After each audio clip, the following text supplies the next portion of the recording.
tu da yan marbot a thok ten kat an denga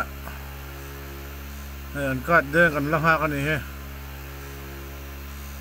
zia lo khop mai kan motor kong pui nei ve chuna ne he marbot he kan kong pui an kol tu ten kat min den sana hai ti hian a minute som pariat vel kan chol to ni he kat an den awangin ai ti hian hetiang hi kan la tong zeu zeu ani he ni lama chuan akal ve lo le hela batlan ve ngai lo le la mungai lo chuan in mak point vak khar lo mai thai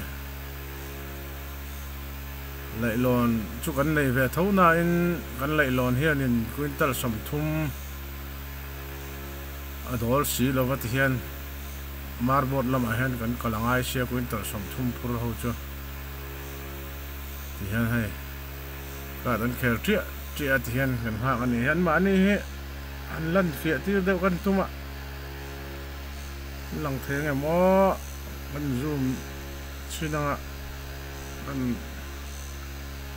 an lang fia lo khop mai so pakhat chu amu vei dardara ti chuan to lai sir kil deuh arem la an do ka te a chuan ka dan deng ti chuan kan hak ta ni an choi chung he darkar thum vel ani thina chang chuan an chhun thing pui in chol darkar ni vel in chol le thin boka khwa lum sia ni nom ve du khop mai atla zual pui le atlang pui deuh chok an lameng ka ban te kham ve thawa